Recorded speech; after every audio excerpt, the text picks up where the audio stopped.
Hey, aloha, everybody, and welcome to Coffee with Coach. This is a very special edition of Coffee with Coach. It's our 70th show, and it's on the eve. I guess it's not really the eve, but very soon we will have football again in London at Tottenham Hotspur Stadium between the Falcons and the Jets. And I couldn't be more pleased to know that the fans in UK and throughout Europe will have live NFL regular season football again. It's been over 700 days since that happened.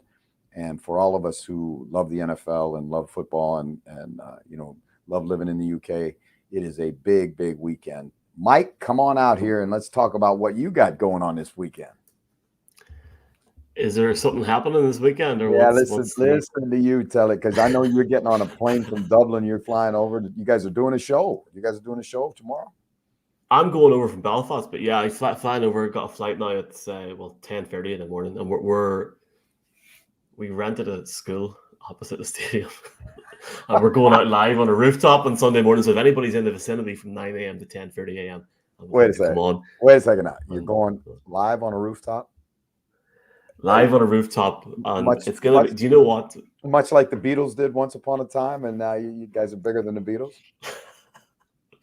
One, we're not bigger than the Beatles. We're probably not as big as a beetle, an actual insect. But it's going to be good crack on Sunday. It's us just sitting there chatting about the games and stuff. Obviously, going to talk about the game on Sunday, and then it's 9 to 10:30, and then I'm going to try and sneak my way into the stadium at 10:30 and see what's going on. Maybe get a few exclusive Coffee with Coach interviews if I'm allowed to use my phone on Sunday. Jeff, wish you were here. I wish I was there too, and it's been an awesome.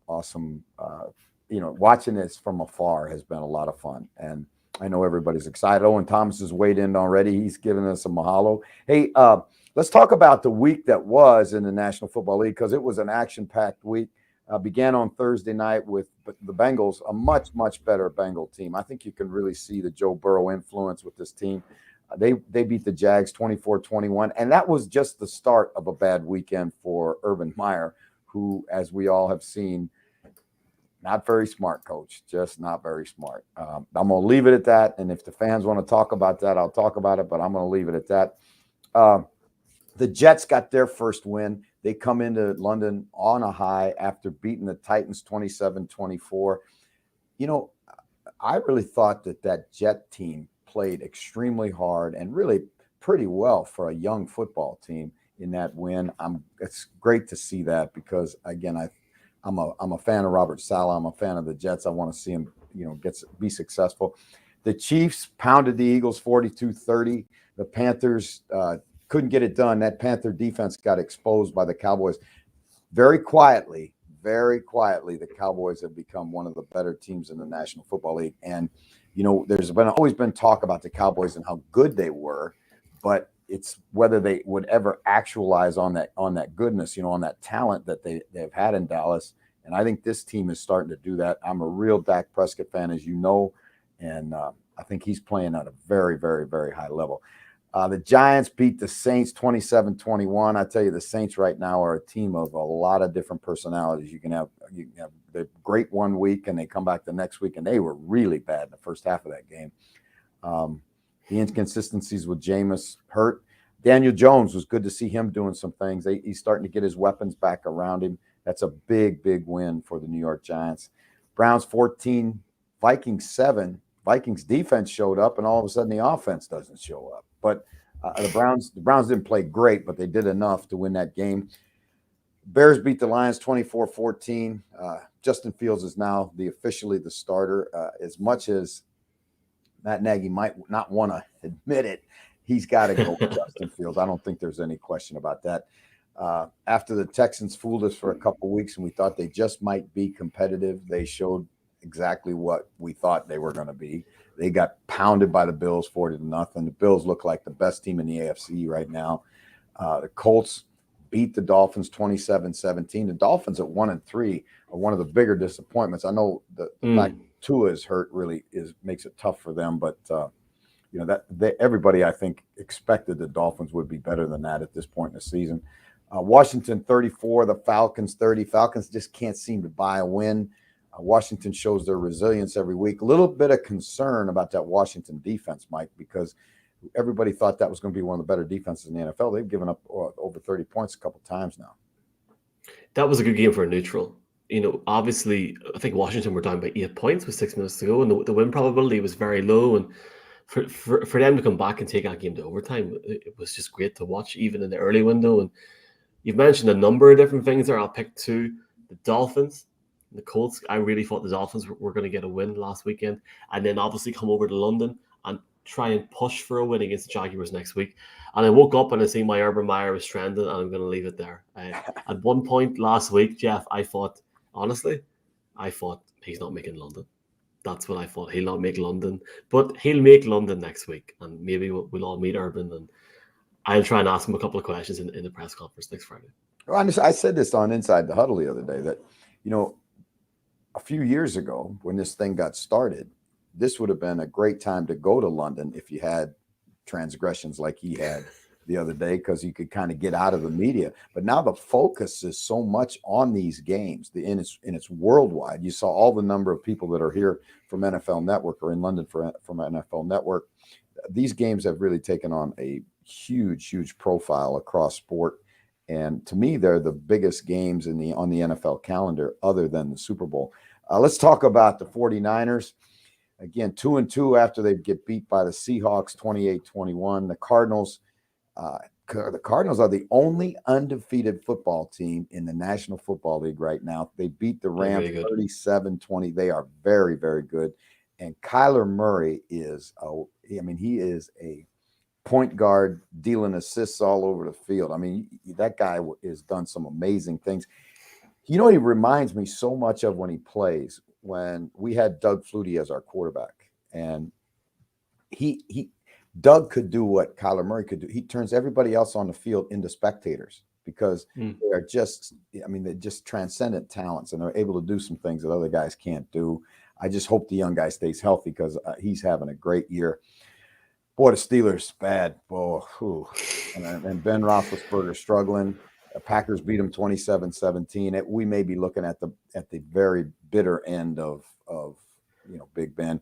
Ravens 23-7. They beat the Broncos. And what, as a Bronco fan, my man, what did you make of Vic Fangio's explosion after the game? Thank you for putting me on the spot publicly live on a Friday night. Well, let's just go back just first of all very quickly. I don't know, is Big Ben going to see Christmas here at the minute? Jeff, do you know what? I'm not going to slide out of this, but let's talk Broncos in a minute. We've got a special guest here. All right. Who's playing on Sunday, yeah? Right, do you want to introduce him? And you bring him on, because again, he's been a friend of this show since we started. He's one of the great guys in the world, and he is one of the best at what he does in the National Football League. There he is. Sans his hair, my man, my good man. The last time I saw you, you were full. You had the flowing locks. What has transpired? Well, when I got released in March and the dust settled, my lovely wife, Lauren, she said, if you're going to be going and interviewing for other teams, you may want to try to look a little younger. And I think she was probably right. So had to clean up a little bit. Thomas, that's really good. That's really good that you recognize that the woman is always right. That makes life at home and a lot smoother. Hey, tell us now, because this is really cool that you're back in London and where you have family, right, in the UK. Yep. And you're getting to do your thing again. Has it been a new lease on life for you? It's been rejuvenating in a way. New people, new building, new environment. And also, it's a short-term gig until Braden's back. I think this will be my last game this weekend. And been feeling very fresh and not having to take care of the kids every night. How has it been going from, you were with a veteran core group of guys. Did I lose you, Jeff? No, I can hear you. Can you hear me? Have I got you? I think I lost you, Jeff. Oh, shoot. All right, hang in there, hang in there. We'll get it fixed. What I was going to ask Thomas was going from the Saints, which is he was a veteran there and a fixture in the community, and had a great career to a young football team like the Jets must be a real adjustment. Can you hear me? Yep, I can hear you. Can you hear me? Hold on. Here we go. All right, and again, we'll get him back. He's gone. He's gone. What, did we we'll lose get him him? back. Now, Jeff, this is how I felt for the last 6 months whenever when you were in Hawaii with Wi-Fi. So no, we'll get Thomas back. It's great to see him, and it's great to know that he's got an opportunity again to kick in to punt in games. I think the thing that is really interesting is in the life of a punter or kicker, how they're very, very realistic about their, how long they're going to be there. All right, we got you back, T? We're good. We're good. All right, that's great. Hey, what I wanted to know was contrast for me and the listeners, if you will, what it's like to go from a team like the Saints, where you won a Super Bowl, you were a fixture on a veteran club, you've been together for a long time, and then you go. The next step is you go to a young football team with a young quarterback, a brand new head coach, and a team that's trying to find their way. How has that experience been? Wow. Look, I will say this. I'm surprised at how many of these players knew who I was when I entered the building, first off. I didn't think I'd be on many people's radars. It's a very young team. And I've also been, I've felt very respected by how many players and coaches have had conversations with me, just asking little questions about, everybody's looking to figure out how to win. And so there's a humility that comes with that, with asking those questions, which is cool. So look, there's definitely a young energy, not only with the players, but the coaching staff is fairly young as well. I mean, there's a bunch of coaches that are younger than me, which is strange to say the least. But I've really enjoyed the whole experience. All right, now you're being coached by, and you and I are great fans of, proponents of, and love very much the late Frank Gant Sr., who was your special teams coach at SMU, and then was instrumental in getting you drafted in the position you were drafted in your whole career.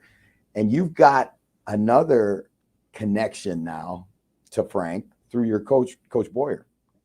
Yeah, I mean, it's hard to explain to people that didn't know Frank, but when you meet somebody that's either coached with him, played with him, or just had any sort of connection to him, I've never met anybody that didn't know Frank that didn't treasure that connection. And so when you meet somebody that's had that connection and you realize it's almost like there's an immediate trust that almost doesn't have to be earned, which when you get somewhere week 2 of the season, that's a big deal.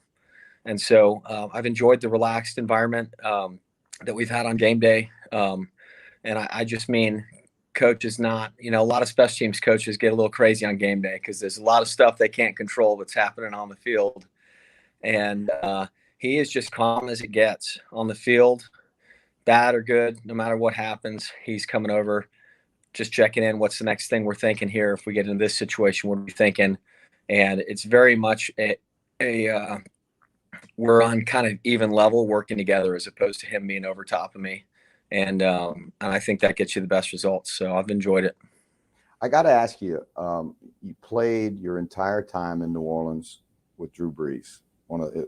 He'll be a first ballot Hall of Famer, fantastic football player, great person.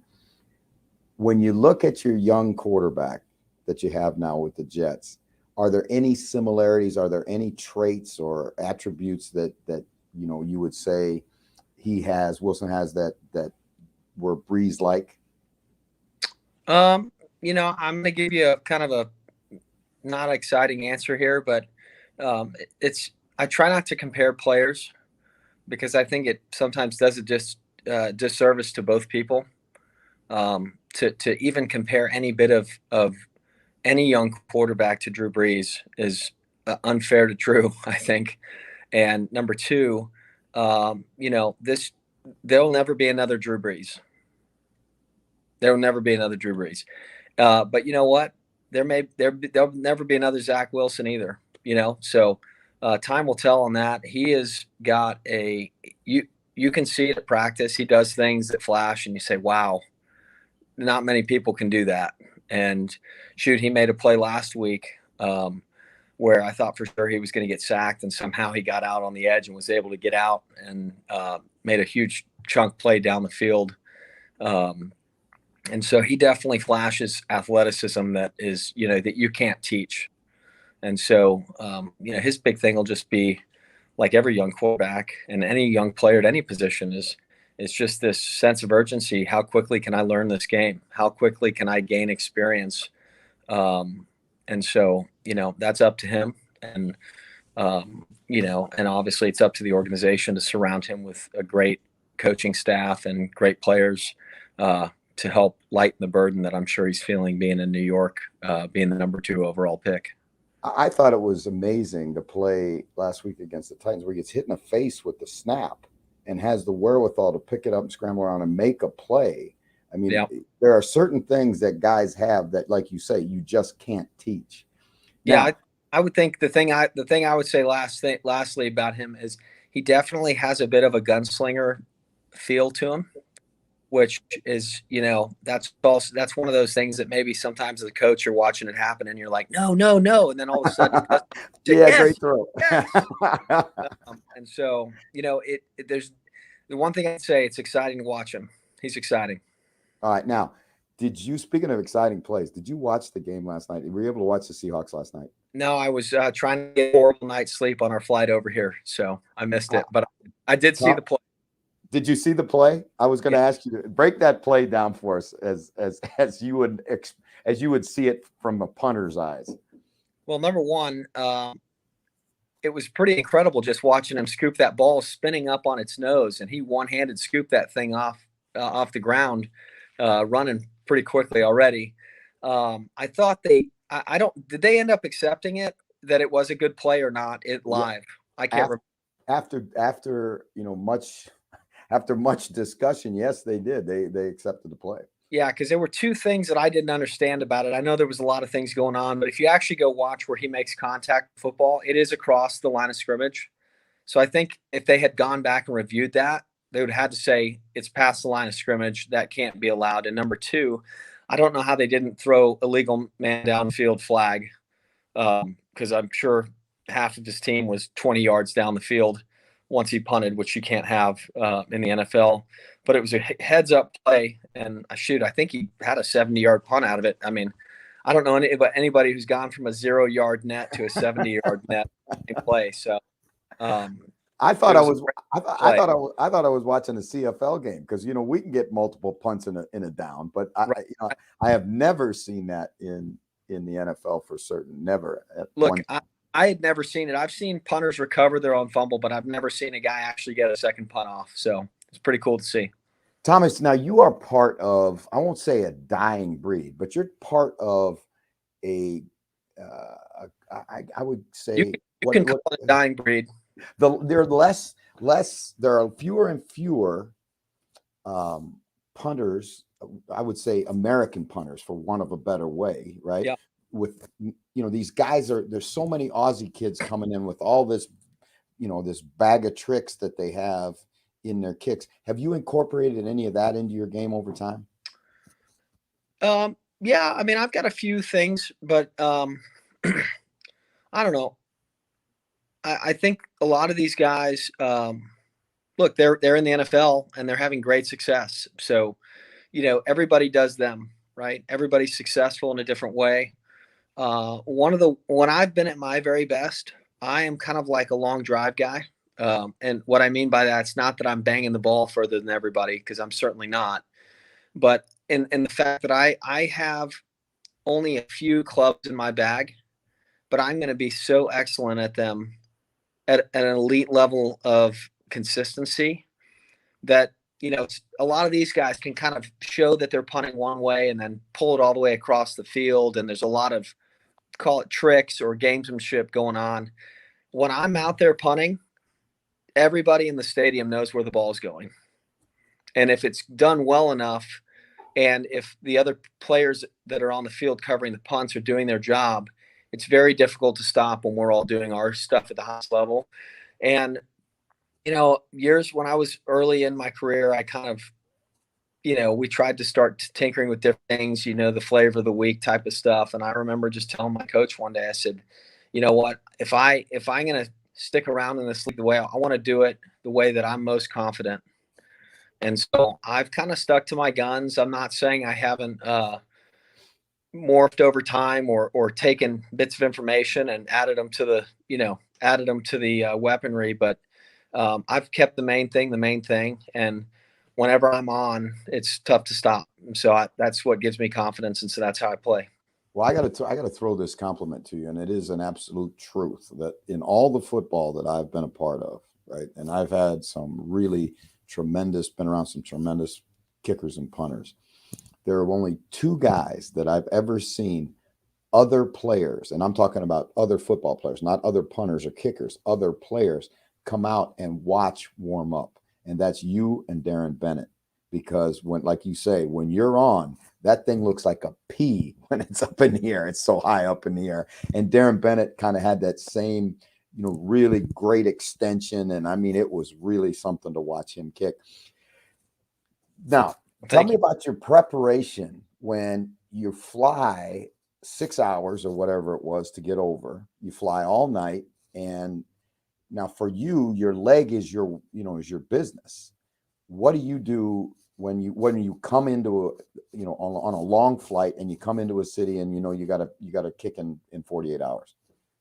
Well, look, we practiced today after that overnight flight. I did punt today. I think so much of getting older as a player is about getting ahead of things. Prehab, you do the ice baths before you're injured, right?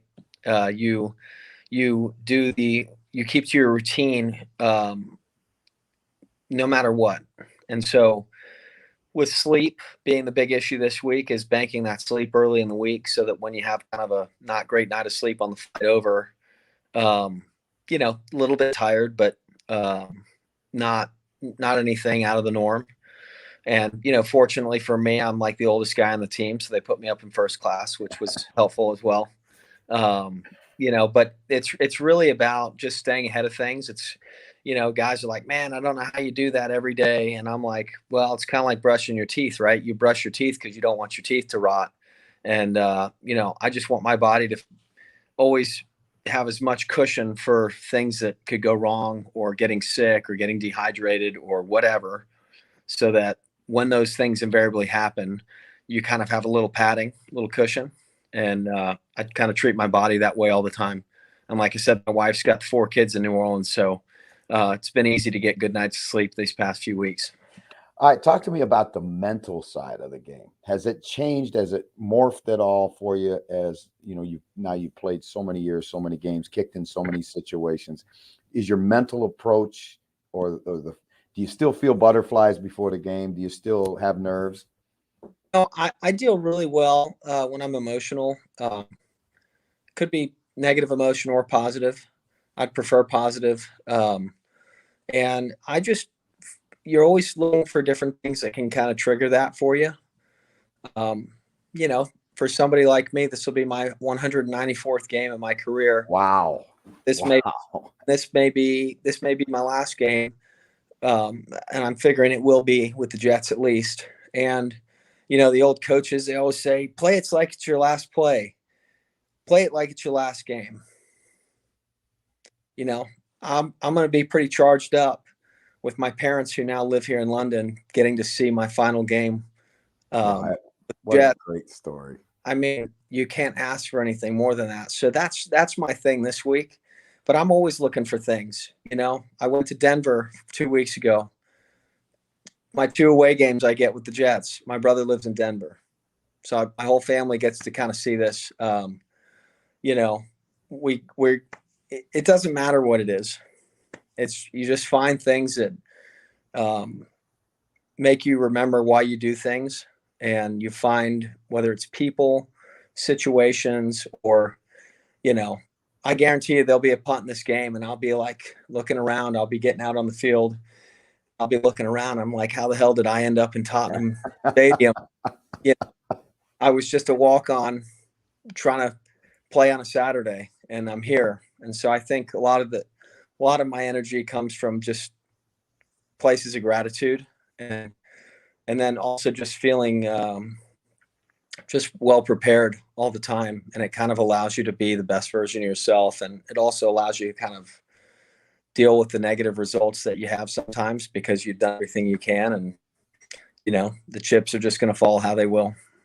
You know what? I think it's poetic justice somehow that you're able to go back to the UK. And let's say this is your last game, right? And you go back to the UK, you go back to your mom and dad who have been so instrumental in your career and so big of fans of you and supported you so much. I can remember at SMU every weekend that I can remember playing a game, your parents were always there. And for them, if this is the last one, man, what a cool thing. Hey, let me tell you, I'll one up you even more there. We're out punting today. They've got this like Field of Dreams field made for us at our hotel that we're staying at. And I'm seeing all these wheat fields in the back, rolling hills. And just 3 hours north of this where we're staying is where my grandfather lives and on his farm where my mom is from. And I learned to punt 23 years ago this summer by my Uncle Charlie in his backyard with a rugby ball. And I was just thinking, man, this is, wow. It's just, just thinking about all those good things, all those people that poured into you. There's nothing better. Well, listen, my man, I know you got to get your sleep, but I appreciate so much you coming on the show and sharing all of that with us. And what a great story. And I know you're going to have thousands of people rooting for you tomorrow. And I know you're not going out inside the 10. I can feel it. Well, look, I appreciate it, Jeff. Thanks for having me on. And look, we're playing the Dirty Birds, so I know there's a bunch of people back in New Orleans be pulling for me this weekend. You're right. Every Saints fan pulling for you big time, buddy. Absolutely. Thank you again, Thomas. Been awesome to see you, and stay in touch. I love you, and big hugs to your family. Appreciate you, Jeff. Love you too, buddy. Thank you. All right. Take care. Bye. What a great guy. And I'm telling you, that one will bring tears to your eyes. How about that? His mom and dad have moved back to London, and he has a chance to play his last football game. What could be his last football game, realistically be his last football game, in front of his mom and dad, who've been such incredible supportive parents of Thomas throughout his career. I feel like I'm going to start crying after that was really good. Do you know what? Like it's very hard not to pull for something. Like as a neutral going into this Sunday, it's very hard not to pull for something like that. That obviously Thomas has been on the show before. He was on with his wife Lauren, before, and obviously talked about his story. But that was pretty awesome. Not just to hear about the flight last night, but to obviously hear around that and. Just wish him the very best on Sunday. I think he's going to play well on Sunday.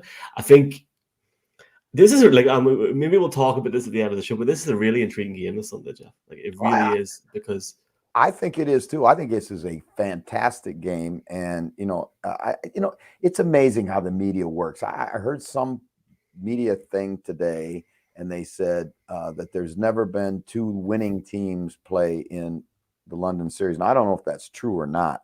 But what a negative thing to say. These are two young football teams, two first-time head coaches. There's so many great storylines in this.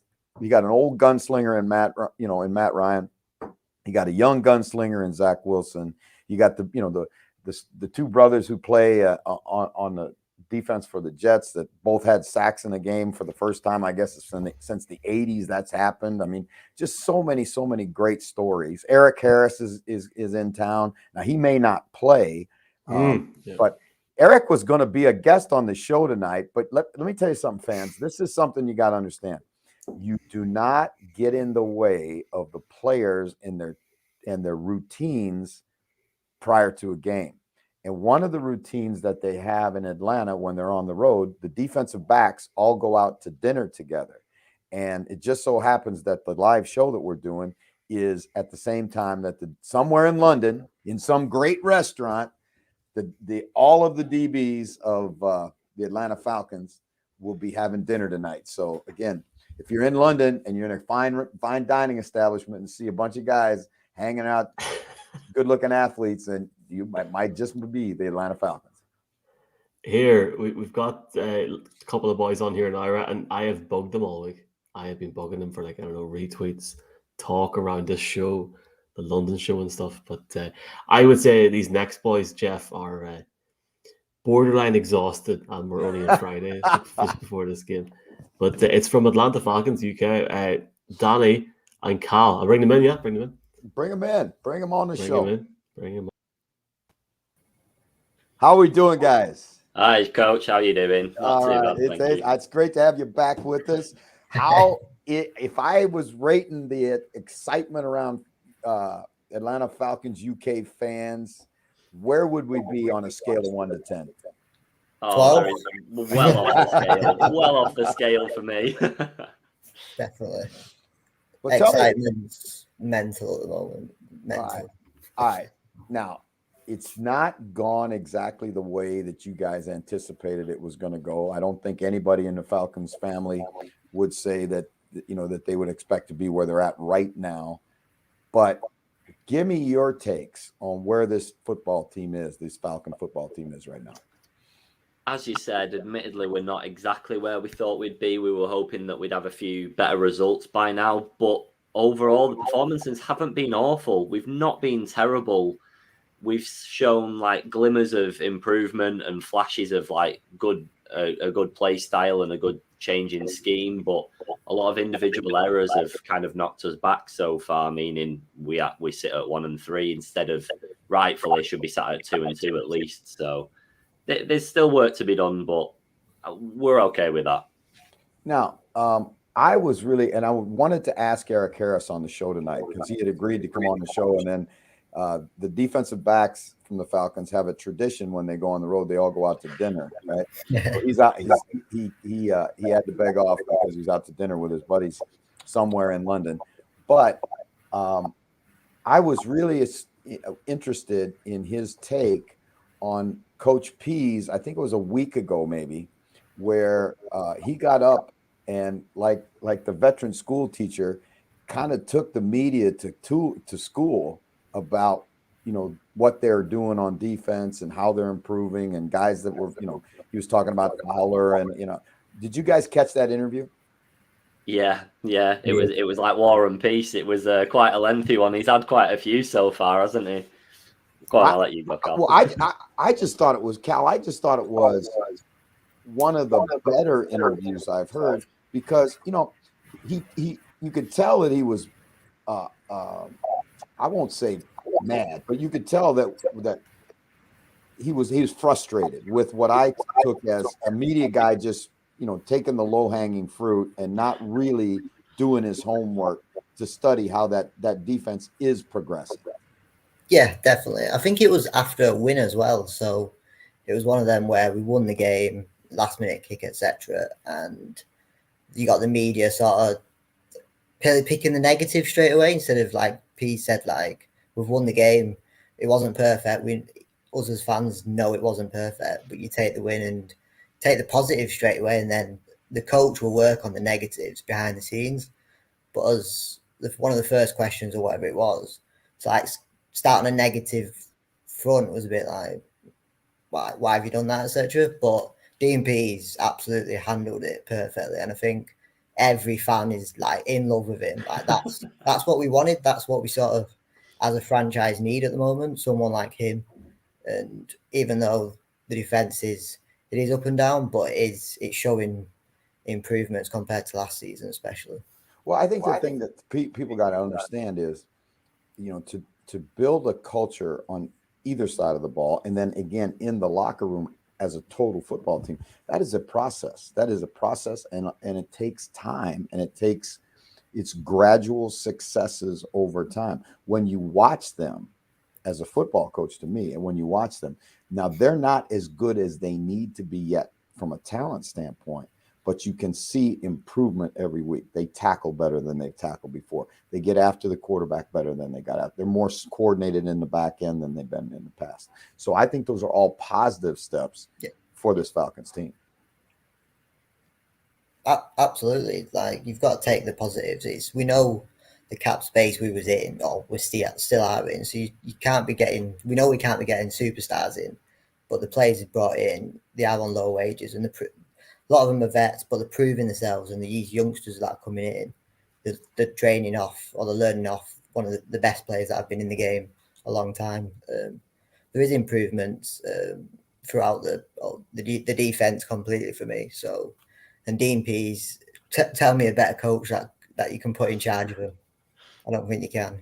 Well, I think, you hit on something, Cal, that's really important, that when you are in the cap situation that they're in, right, and you have limited access to players, you better not miss on guys. And you particularly better not miss as you're rebuilding an organization. You better not miss from a character standpoint and an effort standpoint and a toughness standpoint, because all of your good young players, the kids that you've drafted, your future, they're setting their, charting their path as pros, and they need to have veteran guys that can lead them and show them what it means to be a pro. Yeah, without a doubt. It's not even just in regards to what they see on the field. It's behind the scenes that we needed a massive influence in. Obviously, with players like Julio leaving, you're losing key figures in a locker room. And like you said, Harris and people like that coming in are massive personalities and massive experience within the game, which is exactly what these new rookies and even the people on just haven't been here as long need, because we've struggled with a mentality issue ever since the Super Bowl, whether people like it or not. And we need to find a way to break that rot, really. And I think bringing people like that in is exactly how you need to do it. Okay, now I'm going to ask each of you to pick out individually, each of you to give me 2 positives out of this first quarter of the season, if you will, that you've seen out of the Falcons, and 2 negatives, 2 things you say we got to get better there, or we need, that's not what we're looking for. Start with you, Danny. Okay. So first positive is going to be Patterson, without a doubt. There's just him alone, never mind any scheme or anything. I was satisfied when we brought him in. I thought it was going to change our return game a little bit, and he's just revolutionized everything so far. He's carrying the load too much, I'd probably say, but he's been a massive, massive plus for us so far, which is great to see. And then another positive, a little bit controversial because, again, up and down, but the O-line in general has stood up a little bit stronger than they have for the previous few seasons. I know Matt has still taken some hits, but overall, you can see what they're trying to do. There's still probably a few players in there that long-term aren't going to be good enough, but you can see what we're going for, and I've been pretty satisfied with that. Negative so far, the secondary in terms of on the D, as I know we've been stripped for injuries, which isn't great, but the amount of interceptions that were dropped, especially last week, it was nearly double digit. Well, probably a little bit exaggeration, but double digits. I know they're individual errors, and you can't iron them out in a scheme sort of training, but they're things that need to be picked up on, because there's multiple points in that game that could have completely changed. And then as well as that, in terms of drops, Ridley, who of course hasn't come over to London for the game, unfortunately, so I hope everything's all right with him, but he's not seemed to take off in the way that he has done every other season so far, because usually he's our main man, our go-to guy, and it's like he's just not quite settled. But of course, you can understand if something has been happening off the field, then you can see that. But of course, we didn't know until this week, so we'll see how that progresses. Okay, how about you, Cal? I think one with Dean Pease and making Fowler and Oliver, who is now injured for the season, which is a shame, because Oliver, I'll start with him. The first 4 games, he put him in a slightly different position, put him more central, miles better. He's nothing like the position, the player he was last year and the year before. He was a 2nd round pick, and he hasn't stood up. But this year, Dean Pease has he said this is where he should be. And then 4 games, he did perform and he got better and better. And it's just a shame that the injury obviously has happened. And Fowler, this is one player that I think a lot of Falcon fans give criticism to, and a lot. And he's came out and been one of our best players, I think.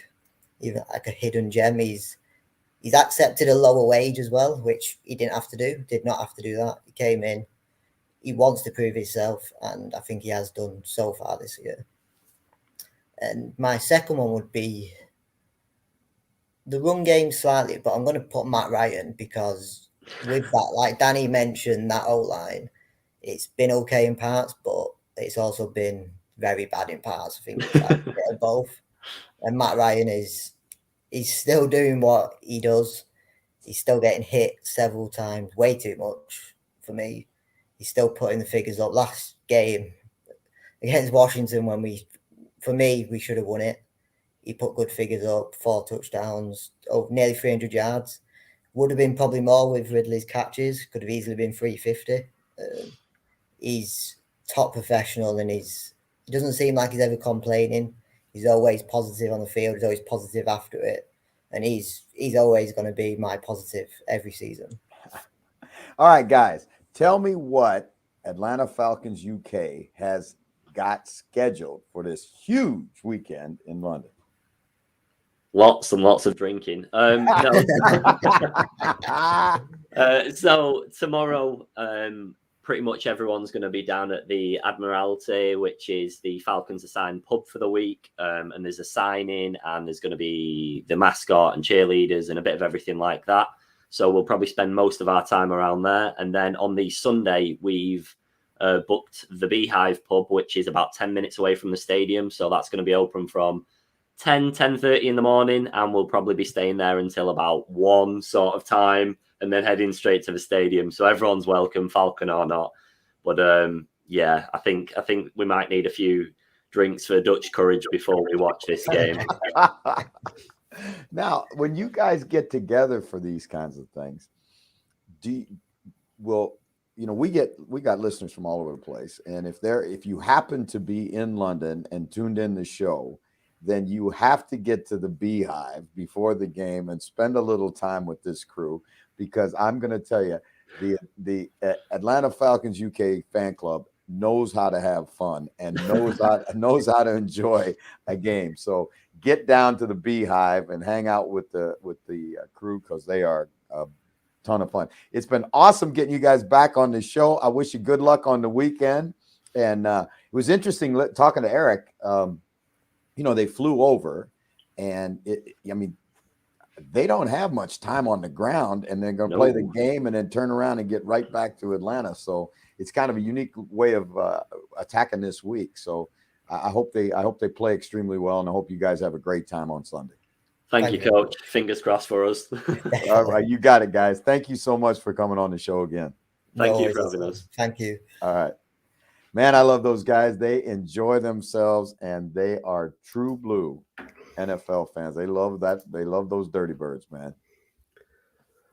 Yeah, I'm really excited for this game. Obviously, a massive thanks to the guys from Atlanta Falcons UK. I've been annoying them all week, so thank you very much.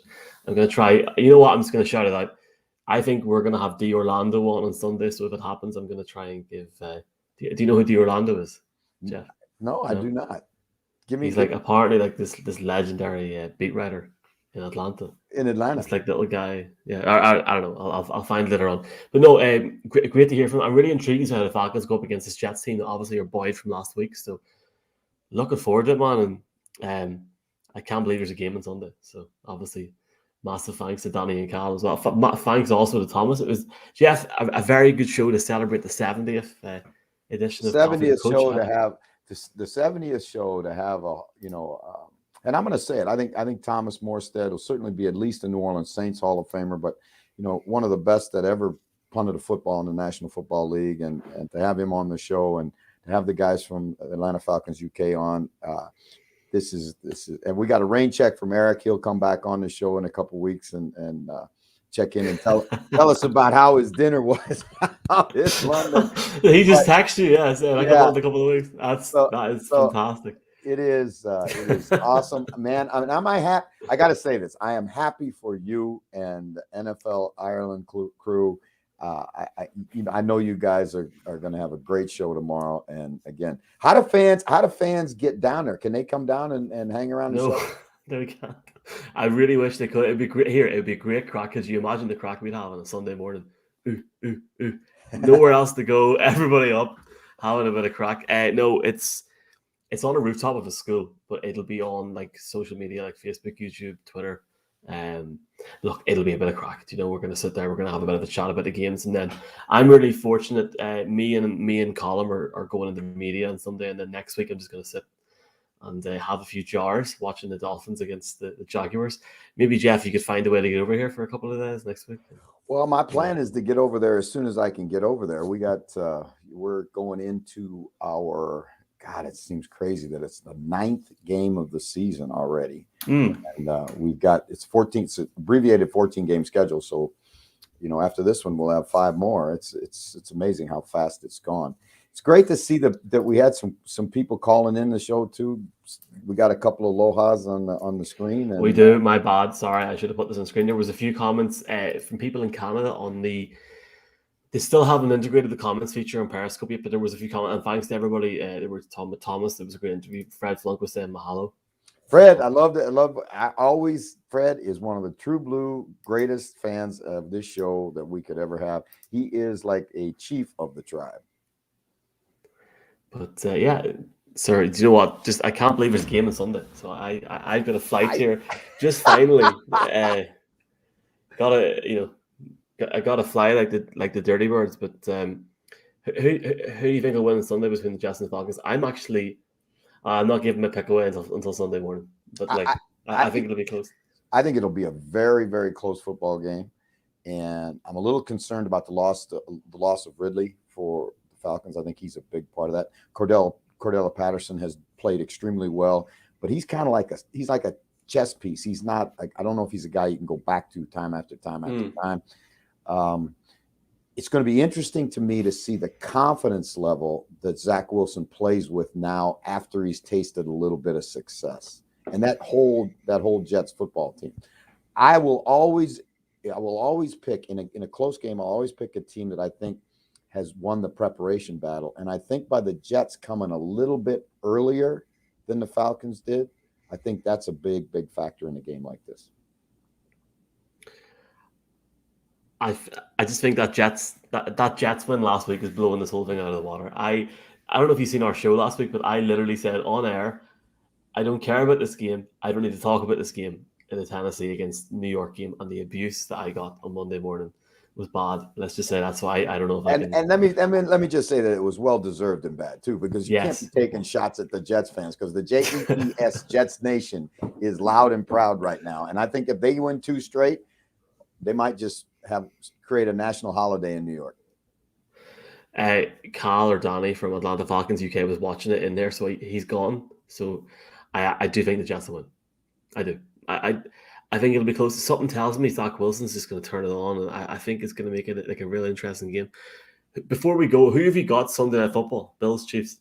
If you had to pick one team. You know what? I would say the Bills. The Chiefs right now to me are not playing clean enough football. I mean, the defense has been struggling. They're turning the ball over. They're fumbling. So many points. Picks. Yeah, I mean, it's amazing. So I really think the Bills, the Bills probably are, and I said this earlier, I think the Bills right now are the best team in the AFC. Oh, not the Raiders, no. Nope, and not the Chargers, and not the Chiefs, and I think right and now not the Broncos either, no. And certainly not the Broncos. The Donkeys are certainly not my favorite club right now. Although they are playing great defense, let's just say that is true. You did, and to be fair to you, you did ask me before Thomas came on. I'll give you my answer. It was embarrassing, the reaction at the end. Own it. It's not a big deal. If that's what you have to take away from that game, wise up. And now I'm concerned about Sunday. I'm just going to put it out there. You got a quarterback in Ben Roethlisberger that can't move. He's like, you remember Peter Crouch on the robot? He's a bit like that at the minute, and I'm still concerned. So, look, do you know what? Great weekend of NFL ahead. I'm going to try. I've got a flight Monday morning. I'm going to try and get to the airport Sunday and sit down and watch the late games. And there's just so many good games on this week, and obviously next week as well, it's going to get even better. I think Roger Goodell's over here as well, so it should be fun, Jeffrey. It's going to be I will hold the coffee with Coach mantle. All right, you do that well, and it's going to be great. Enjoy the weekend. All of our fans, enjoy the weekend. If you're in the UK and you're going to the games, get there early.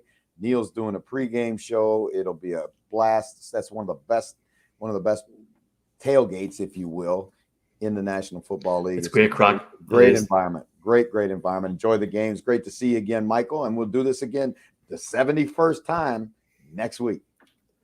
Just pray that I get back from London in one piece. And we'll do it again next week. See you soon. All right.